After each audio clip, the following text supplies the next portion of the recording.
오늘 본문의 말씀은 창세기 제4장입니다. 제4장, 창세기 제4장 1절부터 8절까지를 본문으로 삼겠습니다. 우리 한 절씩 교독합니다.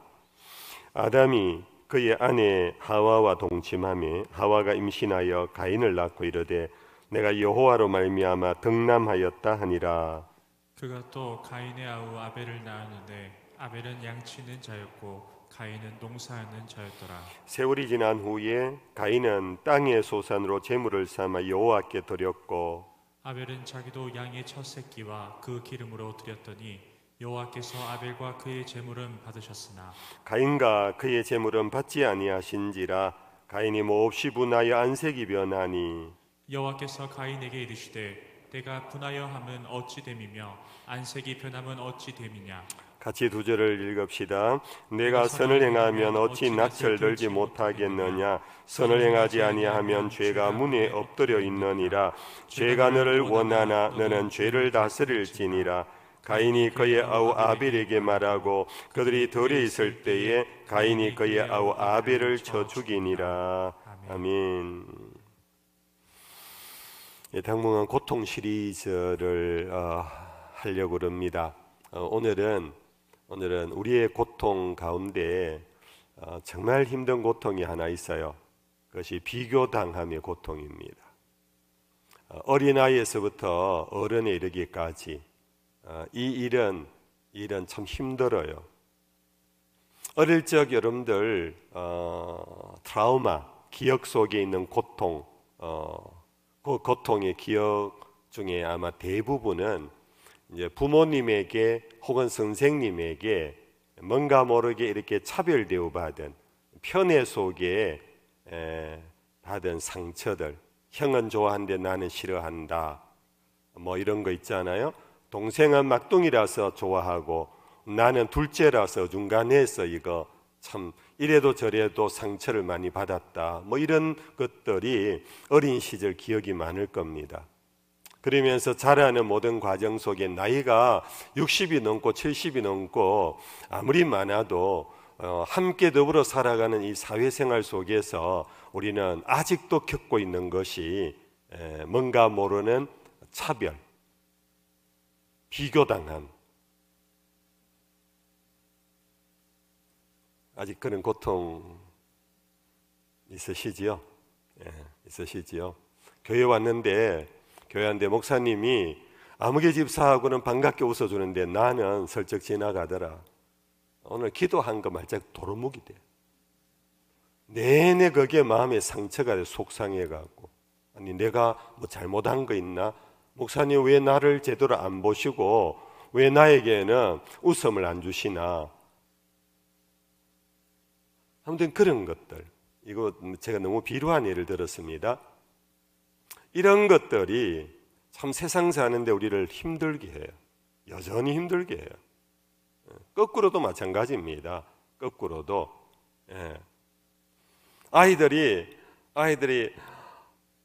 선생님 나보다 옆반 선생님을 더 좋아한다. 선생님 줘서 상처받아요. 그렇잖아요? 그래서 괜히 열등감을 막 갖게 되고 그로 인해서 막 좌절감까지 겪어요. 나는 무기력하다, 능력이 없다, 나는 아이들에게 사랑 못 받는다. 어른들조차도 아이들에게 주목을 받지 못하면 인기가 없으면 상처받아요. 영원한 고통 중에 하나가 바로 이 문제인 것 같아요. 여러분들 그러면 이것을 어떻게 우리는 예방하며 어떻게 하면 이것을 극복할 수 있을까? 제가 오늘 설교가 여러분들의 모든 것을 풀어줄 수 있는 것은 아니지만 뭔가 그래도 원리 하나는 여러분들 말씀 안에서 한번 찾아보려고 그래요. 제가 확인은 못했는데 제가 어느 뉴스에 보니까요, 우리 한국교회가 그동안 아주 혼신을 다해서 막으려고 했던 차별금지법, 이게 근래에 국회에서 아예 폐기되어 버렸대요. 본회의에 올라가지 않는, 폐기되었다. 뭐 그렇게 제가 뉴스를 봤는데 맞나요? 근래에 나온 뉴스더라고요. 한국 교회가 그동안 어제 오늘 일이 아니고 오랫동안 이 차별금지법 반대 운동을 참 열심히 해왔어요. 우리 교인들도 거기에 서명 날인도 하고요. 이 차별금지법이라는 이 법의 이름 자체는요 굉장히 좋은 거예요. 사회에 차별이 있으면 안 됩니다. 그것을 금지합시다. 이건 복음적인 거예요. 갈라디아서에 보면은 복음의 굉장히 중요한 특징 하나가 그리스도 예수 안에서는 모든 것이 하나다. 차별이 없다. 아시죠, 여러분들? 유대인과 이방인, 헬라인이 차별받지 않는다. 남자와 여자가 차별받지 않는다. 종과 자유인이 차별받지 않는다. 갈라디아서에서는 그리스도 예수 안에서는 종과 자유인이 하나이며 남자와 여자가 하나이며 유대인과 헬라인이 하나이다. 이 복음의 굉장히 중요한 원리예요. 하나님께서 이 땅에 오신 것은 바로 찢어지고 분열되고 나눈 것을 하나 만드는 것. 그것이 예수님 당신이 오셔서 당신의 몸이 찢어진 거예요. 당신은 찢어지더라도 이 찢어진 세계를 하나로 만들려고 한 것, 그것이 바로 하나님이 세상을 이처럼 사랑하사 독생자를 주신 거예요. 그런데 왜 기독교회는 이 차별금지법이 굉장히 좋은 법인 것 같은데 왜 반대를 하는가? 아시지요? 그 내용상 직접적으로 바로 얘기 나누어 봅시다. 그 내용에 아주 소위 독소 조항이 있는 거예요. 그 핵심이 뭡니까? 동성애 문제입니다. 동성애자들 차별하지 마라. 동성인들끼리도 결혼을 허락하자, 뭐 이런 거. 그 사람들도 다 인간이다. 그 사람들도 다 인격적인 존재다. 대우받아야 된다. 차별하지 말자. 이제 이런 취지에서 이 차별금지법이 우리가 반대하는 독소조항이에요. 이것을 두고 또 교회에서 가르쳐도 이게 처벌을 받아요. 설교해도 처벌을 받도록 되어 있는 것이 차별금지법이거든요. 그래서 교회가 이것을 이제 반대해 왔고, 이것이 만약에 본회의에 상정되지 않고 폐기되었다면은 정말로 감사한 일이고 참 기도의 결과다. 그런 참 좋은 열매라 생각합니다. 그런데 여러분들 이 차별을 금지하자라고 하는 것은 차별이 그만큼 우리들에게 어렵고 힘든 문제니까 이 법으로 이렇게 만들자고 했는데, 여러분들 스스로 한번 생각해 보십시오. 나는 차별로 인해서 아주 고통을 당하고 있다. 너무 속상하다. 나는 지금도 상처가 있다. 지금도 힘들다. 여러분들이 겪고 있는 차별에 대한 문제를 갖고 그 차별의 이유, 원인이 뭔가는 생각해 보셨나요? 만약에 제가 여러분들을 차별을 해서 여러분들이 상처를 받았다 했을 때 여러분들이 내가 왜 차별받고 있느냐를 한번 생각해 보면 이제 둘 중에 하나입니다. 제가 잘못했거나 여러분들이 잘못했거나. 이제 예니까 받아주십시오. 제가 편애를 해서 누구는 좋아하고 누구는 싫어하고 이러면 하나님은 차별받은 사람보다 잘못 차별한 제가 하나님 앞에 벌 받을 거예요. 하나님은 그것을 싫어하시니까. 네가 목사식이나 돼가지고 그걸 하면 되냐? 어떻게 해서 너는 누구는 좋아하고 누구는 싫어하냐? 하나님이 저에게 벌 주실 거예요. 그러므로 여러분들이 혹이나 목사인데 내가 차별받았다 싶을 때 한번 그 생각을 해보고요. 여러분들에게는 아무 잘못이 없는데 제가 차별했다 싶으면 하나님께 맡겨 두십시오. 하나님이 저를 벌하실 거예요. 여러분들이 괜히 차별했다 하고 저인데 따지고 달려들고 욕하고 하면 여러분들도 죄를 범하는 거니까 그러지 마세요. 저만 벌 받으면 되니까. 왜? 잘못한 사람은 저니까요. 무슨 말씀인지 이해가 되십니까?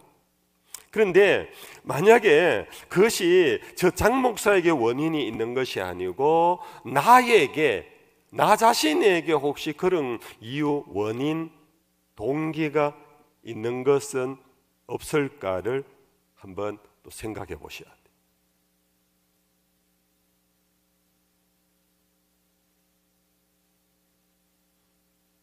내가 왜 형하고 동생 관계에서 나는 왜 자꾸 형에게 차별받지?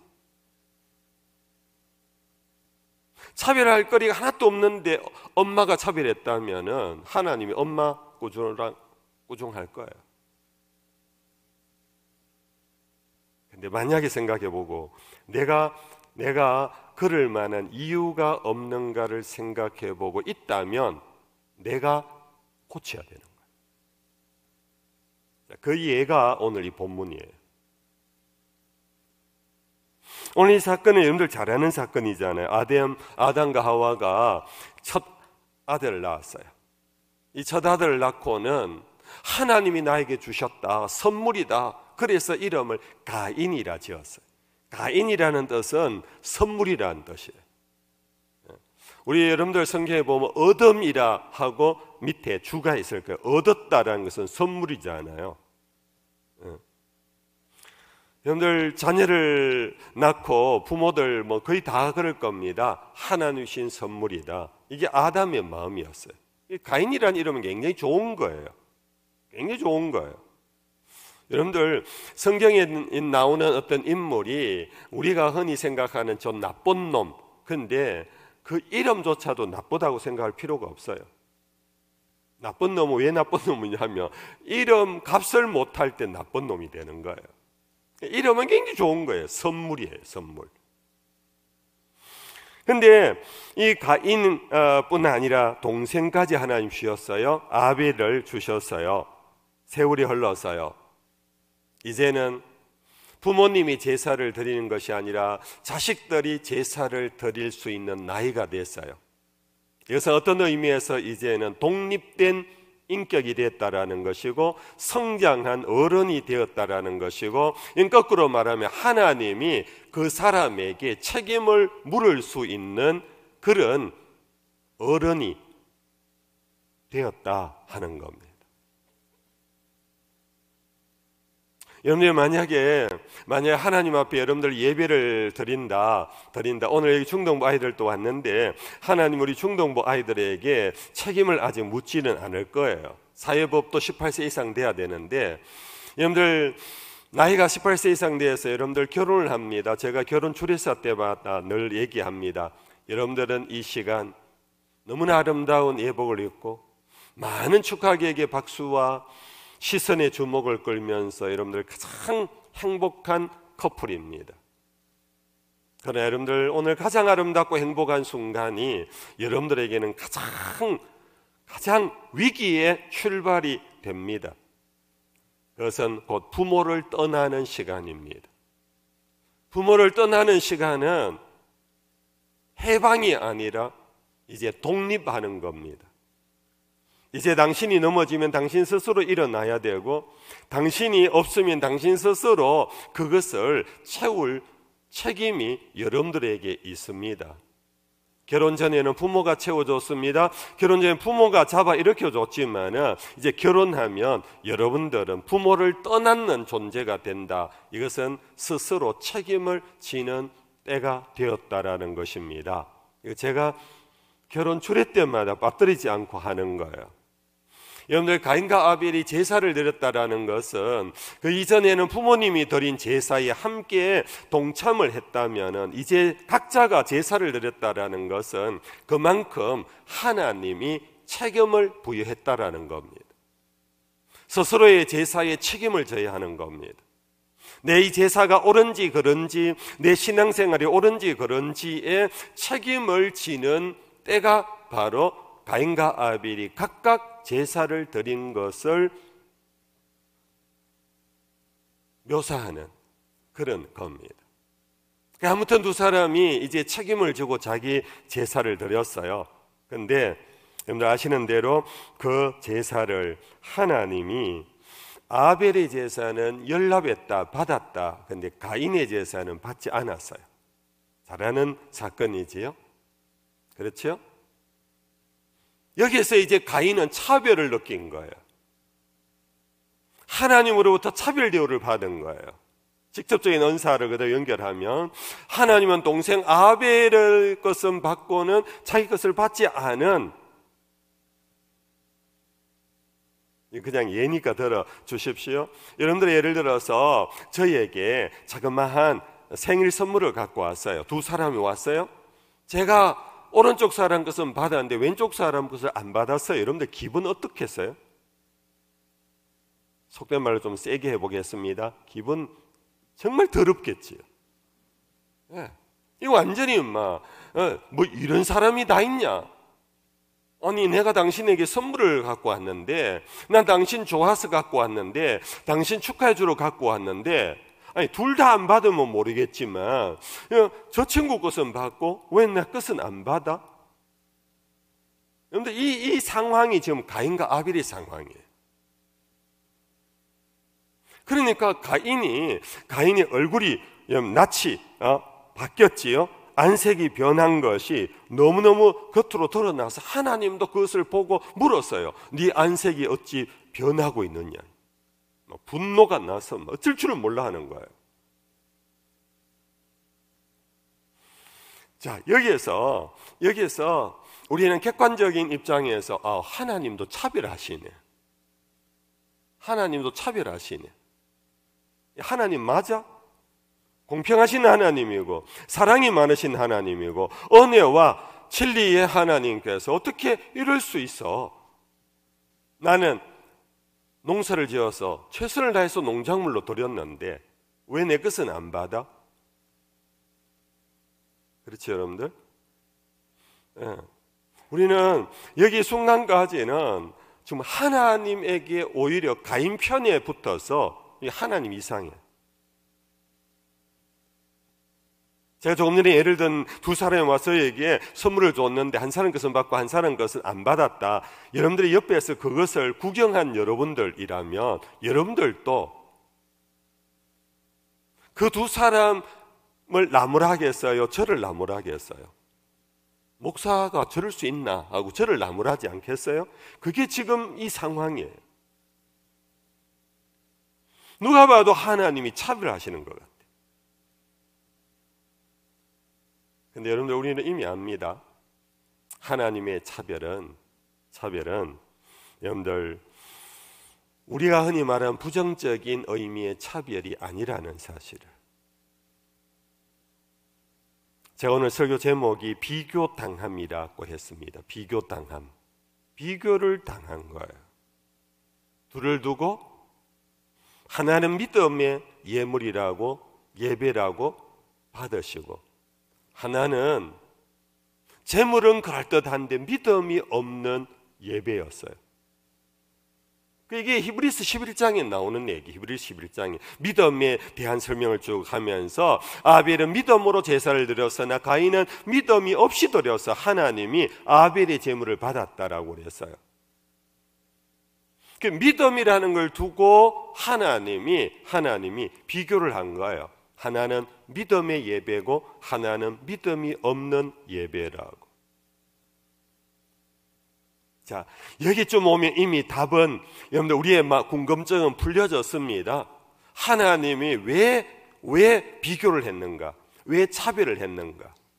여기서부터 여러분들이 이미 이제 하나님 편으로 돌아갈 겁니다. 마땅히 하나님은 믿음이 있는 예배만 받으시고 믿음이 없는 예배는 받지 않으시는 거 당연하다. 그렇지요? 맞지요? 맞으면 아멘. 예. 하나님은 믿음의 예배를 받으세요. 믿음도 없는 예배는 하나님이 여러분들 우리 모두처럼 마음이 너그러워 가지고 내가 안 받으면 저 사람 얼마나 난처해 하겠노, 부끄러워 하겠노. 우리는 받아요. 저는 받아요. 근데 하나님은 안 받으셨어요.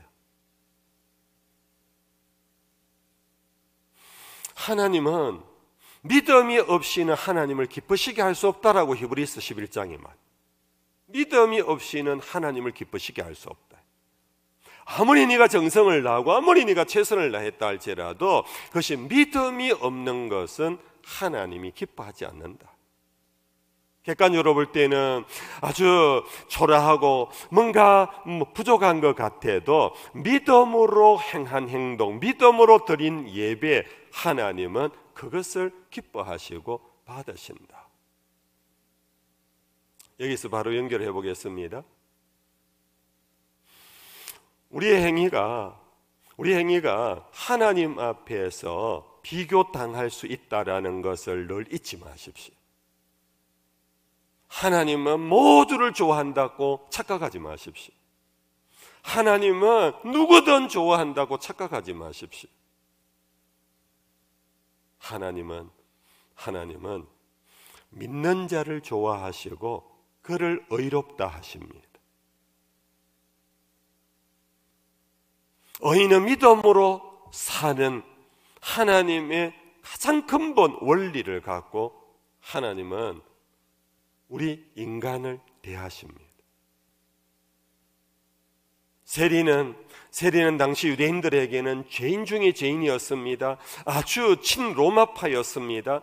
자기밖에 모르는 자기의 집안을 위하여 동족의 어떤 그런 것을 참 착취하는 자라고 그렇게 선입견이 있는 죄인 중에 괴수들이었습니다. 바리새인들은 당시 유대인들에게 존경을 받았던 사람들입니다. 율법을 붙잡고 율법대로 살렸고 몸부림쳤던 사람들입니다. 그들은 안식일 규례를 엄격하게 지키기 위하여 안식일에 너희는 안식일을 기억하여 거룩히 지켜라 하는 이 하나의 계명에 여러분들 수십 개의 아주 쪼갠 규칙을 달아가지고 안식일을 잘 지키려고 애썼던 사람입니다. 한 예를 들면 안식일 날요 5리 이상 걷지를 않았습니다. 안식일 날은 옛적에 우리가 요즘처럼 이런 어떤 신발이 아니잖아요. 우리나라로 치면 집신 같은 거 이런 거잖아요. 오래 못 가니까 그 신발 밑에 말이 잘 달리려고 여러분들 말 발굽 징을 붙이잖아요. 새로 여러분들 아시나요? 우리 중동부 아이들 아나요? 말이 많이 달리다 보면 이 발이 상처가 나고 그래요. 거기 밑에 새 조각을 붙이잖아요. 옛날 유대인들이 그랬대요. 그런데 안식일 날 그것 달고 걸어가면 일을 한다고 여기고 안식일은 그 징을 벗기고 걸어 다녔대요. 그만큼 안식일 내는 아무 일도 하지 말라는 것을 어떻게든 철저히 지키려고 애를 썼던 사람들이 바리새인들이었어요. 그래서 그렇게 살지 못하는 유대인들로부터 존경을 대단히 받았던 사람이에요. 그래서 바리새인 중에는 관원들이 많이 나왔어요. 그 중에 한 사람이 니고데모라는 사람이잖아요. 그런데 여러분들 그 두 사람이 성전에 올라가서 기도하는 장면을 예수님께서 연출하셨어요. 예수님의 예화 속에 나와요. 예수님이 직접 만든 예화예요. 두 사람이 성전에 올라가서 성전에서 두 사람이 같이 기도하고 내려가는데 하나님이 누구의 기도를 받으셨겠는가? 여러분들 아시는 내용이지요? 누구의 기도를요? 세리의 기도를 받으시고 세리가 바리새인보다 더 의롭다 그렇게 칭찬해주고 내려보냈다라는 것. 여러분들 여기서 세리가 왜 더 의롭다고 칭함을 받았느냐 하면 자기가 죄인이라는 것을 인정했다라는 거예요. 우리 하나님 앞에 믿음의 가장 근본은 자기가 죄인이라는 것을 인정하는 데서부터 믿음이 시작돼요. 우리는 한국교회는요 이 부분을 놓치고 믿습니다, 주여 산을 옮길 만한 믿음을 저는 갖고 있습니다. 이러면 될 줄로 믿습니다 하고 막 이를 막 악물고 막 발버둥을 친 그런 것을 우리는 믿음이라고 여기는데, 여러분들 그런 어떤 아주 남 보기에는 센 믿음 같지만은, 그러나 하나님 앞에 죄인됨을 인정하지 않는 사람이 너무너무 많아요. 나는 하나님이 놓쳐버리면, 놔버리면 지푸라기에 불과한 존재라는 것, 그것이 죄인이라는 겁니다. 거기에서 하나님을 믿기 시작하는 거예요. 우리가 하나님을 믿는 믿음은 내가 대단하면 하나님을 별로 안 믿어요, 사실은.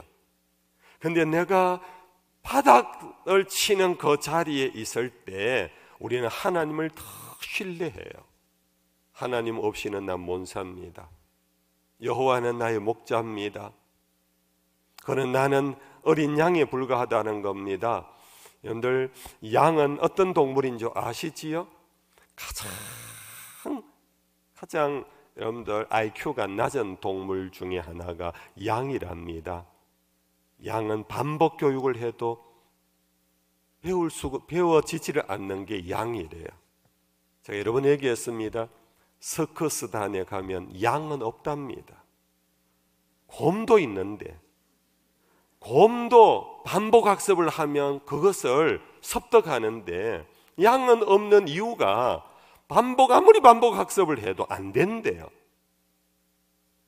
여러분들, 이게 바로 여호와는 나의 목자라 하는 이 고백 속에 나는 양입니다 하는 것은 예쁜 양입니다 그 뜻이 아닙니다. 아주 흰 털을 갖고 있는 그런 온순한 존재입니다 그 뜻이 아니에요. 나는 목자 없으면 한 발짝도 움직이지 못하는 정말 돌 같은 머리, 정말로 나는 아무 짓도 못하는 존재입니다. 그게 하나님을 나의 목자로 고백하는 진실함이에요. 이게 바로 세리의 믿음이었다. 세리는 성전 저 문 곁에 서서 나는 죄인입니다, 나는 죄인입니다 하는 그것밖에 없는 세리를 보고 예수님이, 바리새인은 성전 앞에 가서 두 손을 놓고 찬미하며 나는 금식도 하고 11조도 드리고 어떻고 저떻고 자기 자랑만 시큰한 그 사람은 하나님 앞에 전혀 죄인임을 고백하는 게 없어요. 그것은 결국은 주 없이도 난 11조 다 낼 수 있습니다. 당신 도움 없이도 나는 금식합니다. 여러분들, 믿음이란 바로 이러한 성격을 갖고 있어요. 여러분들, 아벨이 드렸던 예배를 하나님 연락한 이유는 뭐냐 하면은 어린 양을 드린 건데, 이 어린 양은 뭡니까? 바로 피가 있는 예배였어요. 히브리서 말씀 아시지요? 피 흘림이 없은즉 사함이 없느니라. 하나님의 앞에 나가서 예배는 천부여지옵소서 손 들고 옵니다. 나는 죄인입니다. 그때 예수 그리스도의 십자가를 의지하는 거예요. 우리의 예배는 십자가 없이는 안 돼요. 우리 예배당의 중심은 십자가예요. 그럼 이것이 우리의 범어 예배당의 하나의 상징이에요. 주님 피 흘림 없이는 우리는 예배가 될 수가 없습니다. 저거 장식품이 아니에요. 인테리어가 아니에요. 십자가를 볼 때마다 주님의 보혈을 의지하고 이 성전에 들어옵니다. 주님, 그 보혈로 나를 씻어 주시옵소서. 이렇게 예배드릴 때 이 예배를 하나님이 받으신다. 근데 십자가 없어요. 십자가 보기만 하고 그냥 여러분들 마음속에 그 십자가에서 흘러내리는 보혈에 대해서 전혀 감각이 없어요. 나 이만하면 괜찮지요, 하나님. 나 오늘 또 왔어요, 하나님. 출석표 잘 적어주세요. 여러분들, 오늘 우리의 마음속에 믿음이 없는 예배가 얼마나 많은지 몰라요. 목사님, 제가 여기까지 온 거는 믿음이 있으니까 온 거 아닙니까? 물론 목사는 그렇게 여러분들 인정해 주고 싶어요. 하나님은 아시거든요. 하나님은 이곳에 오긴 왔지만 아직도 여전히 자기 의와 자기의 힘과 자기의 공로와 나름 자기 자신을 믿고 와 앉아서 나 이 교회 내가 30년 지기 교인입니다 하고 앉아 있는 가인의 예배가 바로 그런 예배. 하나님은 믿음이 있는 자와 믿음이 없는 자를 차별하세요. 믿음이 있는 예배와 믿음이 없는 것을 여러분들 비교하세요. 하나님은 믿음이 있는 자를 기뻐하시고 사랑하십니다. 믿음이 없는 자는 예수님의 십자가의 보혈로 모든 인류를 위하여 씻겨주겠다고 십자가의 보혈을 흘렸는데 그 보혈을 지나고 싶어 하지 않는 사람들은 구원을 못 받아요. 만인구원설이라는 거 있잖아요. 하나님이 이렇게 세상을 사랑하는 독생자가 주셨는데 뭐 교회 오는 사람만 구원하겠나? 하나님 교회 안 오는 사람도 구원할 거야. 그러므로 결국은 나중에 천당 가면 다 와 있을 거야. 이게 만인구원설이거든요. No! Absolutely not! 절대 그렇지 않아요. 성경은 회개하라, 천국이 가까웠다. 형제 우리가 어찌할꼬? 회개하고 주 예수를 믿어라. 여러분들, 그러므로 하나님은 여전히 우리를 사랑하지만은 아직도 믿음이 없는 자를 탄식하고 있어요. 믿음이 없이 예배드리는 자를 하나님은 슬퍼하고 계세요. 있습니다 이게 아니고 나는 주님 없으면 뒷거리입니다. 이 순간도 주님 보혈 없으면 나는 I'm nothing. 나는 아무것도 아닙니다.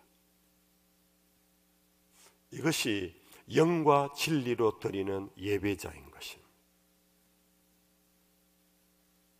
성도님들, 이것을 스탠다드로 해서 오늘 우리가 살아가면서 인간관계에 있어서도 내가 누구로부터 차별되어 받는다 할 때 그 원인이 저 사람에게 있다면 하나님이 야단칠 거예요. 근데 한번 생각해 보세요. 내가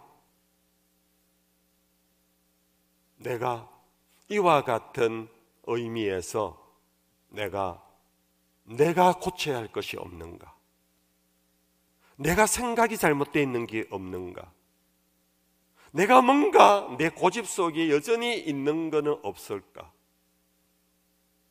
여러분들 많은 것들을 생각해 볼 것들이 있을 거예요. 많은 것들. 학교 선생님이 나를 차별한다. 물론 여러분들 차별하는 선생님 좋지 않지요. 그런데 생각해 봐야 돼요. 숙제도 안 해가고 시험 치면 성적도 안 나오고 공부도 안 하고, 그런데 선생님은 날 차별한다고 한다면 그래도 내가 옳은가요? 그 학생이 옳을까요?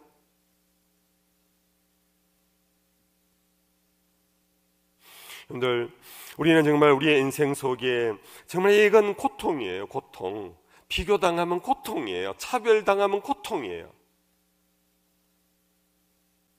그러나 이 차별, 이 비교를 당하지 않으려면 예방을 해야 되는데 오늘 본문 속에 이런 말씀이 있습니다. 7절 말씀 우리 같이 한번 읽어볼까요? 7절 말씀 같이 읽어봅시다. 내가 선을 행하면 어찌 낯을 들지 못하겠느냐? 선을 행하지 아니하면 죄가 문에 엎드려져 있느니라. 죄가 너를 원하나 너는 죄를 다스릴지니라. 가인이요 얼굴이 확 바뀌어갖고요, 하나님 이럴 수 있습니까? 이럴 때 하나님이 아이고 가인아, 너도 아벨처럼 믿음의 제물을 갖고 오지, 믿음으로 드리지, 이렇게 다 이러시는 하나님이 아니시고 이 타일러서 될 문제가 아님을 아시고 하나님이 가인에게 분명하게 말씀하셨습니다. 내가 선을 행하면 어찌 낯을 들지 못하겠느냐? 네가 선을 행치 아니하고 악을 행했다라는 지적입니다.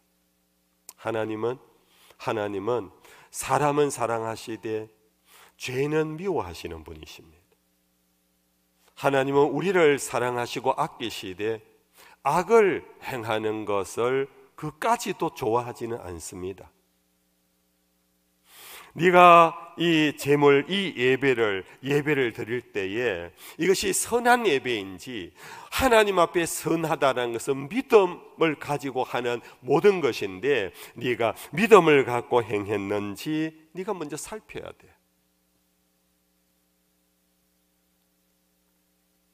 두 번째, 만약 선을 행하지 아니하면 죄가 문에 엎드려져 있어. 네가 믿음으로 준비하지 아니하고 아이고 막 바빠서 이렇게 왔다. 두 번째 단계는 뭐냐 하면 네가 그걸 깨달았다면 네가 문 열고 돌아갈 때 조심해라. 문 곁에 뭐가 엎드려져 있다고요? 죄가 문에 엎드려져 있느니라. 이거는 인격적인 서술입니다. 엎드려져 있다. 어디에? 문 곁에. 네가 선을 행치 못하면은 죄가 문 곁에서 너를 집어삼키려고 달려들 준비를 하고 있어. 너는 벌써 집어삼킨 것 같아. 그러니까 너 지금 얼굴 낯이 바뀐 거 아니냐? 지금 분노가 지금 막 억제를 못할 정도로 내 인대까지 너 화를 내고 있지 않느냐? 성도 여러분, 우리가 준비되고 정신을 차려서 믿음의 삶을 살아야 되는데 때때로 우리가 늘 믿음을 유지하지 못할 때가 있잖아요. 그럴 때 나에게 뭔가 신호가 옵니다. 그러면 내가 선을 행치 못했구나, 곧 믿음의 삶을 살지 못했구나, 그걸 깨닫는 순간 여러분들이요 문 열고 나갈 때 조심하셔야 합니다. 이 문 열고 나간다라는 것이 뭐냐 하면 자기 삶에서 다른 사람으로의 관계를 맺어 나갈 때 조심하라는 겁니다. 왜 그러냐? 그 죄가 나를 집어삼키면서 내가 잘못한 것을 다른 사람에게 덮어 씌운다는 거예요. 내가 뭐 잘못했는데? 내가 왜? 그러면서 다른 사람을 원망하게 만들고 심지어 하나님에게까지 분노하게 만든다. 세 번째 단계가 뭡니까? 죄가 문에 엎드려져 있을 때 죄가 너를 원하나 너는 죄를 다스릴지니라. 이 속에 분노가 일어났느냐? 미움이 일어났느냐? 내가 그것이 너를 집어삼키려고 하느냐? 너는 그것을 다스릴 수 있어야 한다. 그때 못 다스리면, 그걸 이겨내지 못하면 결국은 집어삼킴을 당하는 거다. 집어삼킴 당한 결과가 뭡니까? 가인은 결국 집어삼킴을 당해버렸습니다. 그게 뭡니까? 동생을 죽여버린 거예요. 화까지 낸 것까지는 괜찮아요. 그런데 이 화를 내고 난 다음에는 그것을 결국은 폭발을 해버린 것이 하나님이 그렇게도 말했는데 11절 8절에 결국 가인이 그의 아우 아벨에게 말하고 그들이 덜이 있을 때에 가인이 그의 아우 아벨을 쳐 죽이니라. 아우 아벨에게 말하고 이것은 무슨 말을 했을까요? 동생아 우리 놀러 가자. 동생아 가자. 결국은 유혹을 했을 거고 이끌어냈을 거고 어디로요? 아무도 보지 않는 곳에 데려가서 이것은 순간적인 살인이 아니라 이것은 계획적인 살인으로 빚어진 거예요.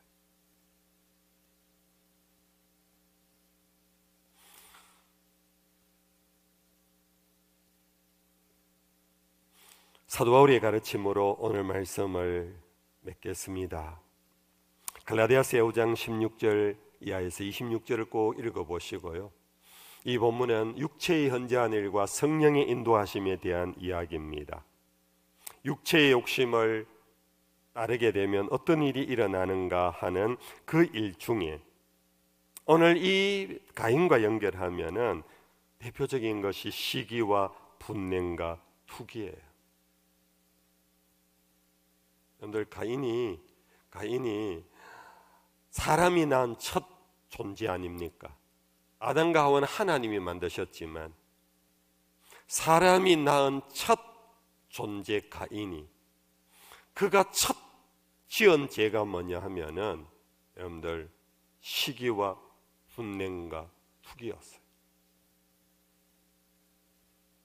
이 결국은 살인으로 발전하고요.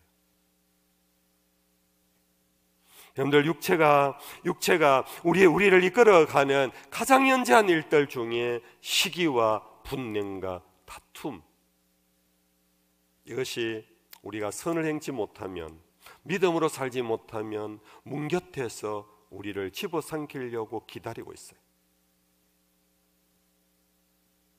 그것을 보는 순간 여러분들 정말 믿음으로 물리치고 성령의 권능으로 물리쳐야 되는데, 그렇지 못하면은 문 열고 나가면 집어삼켜버려요.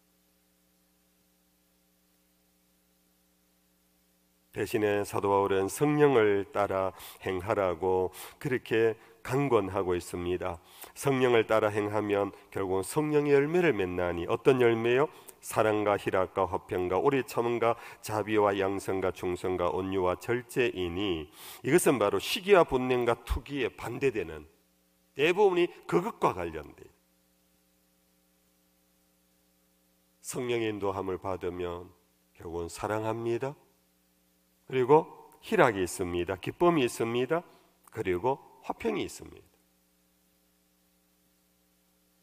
오늘 우리는 갈림길에 있어요. 우리는 살면서 차별당하는 일이 어제 오늘 일이 아니에요. 어느 한 특정한 사람에게만 당하는 게 아니에요. 여러분들 수시로 당하는 것이 차별받음이에요. 이 차별받음을 당할 때 어떻게 생각해야 된다고요? 모든 잘못이 상대방에만 있다고 생각하지 말라는 겁니다. 속 상해하지 마십시오. 만약에 상대방이 그렇다면 하나님이 벌 주실 것입니다. 동시에 나에게 문제는 없는가를 생각해 보셔야 돼요. 그리고는 그것이 문 앞에서 나를 기다리고 있을 때 내가 그것을 오히려 정복하고 치고 나가면 우리는 이겼네요.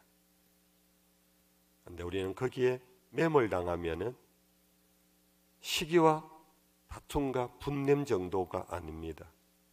최악의 범죄인 살인까지 저지르는 것. 이것이 인류 역사의 고통입니다. 내 한 사람만의 고통이 아니라 인류가 오늘 또 고통을 당하는 이유, 오늘 또 전쟁을 지금 준비하는 이유, 오늘 또 여러분들 정말 무한 경쟁 속에 살아가는 우리들에게 무한히 여러분들 일어나는 이 고통에서 벗어날 수 있는 그런 믿음의 사람들이 다 될 수 있기를 주의 이름 축복합니다. 찬양하십시다.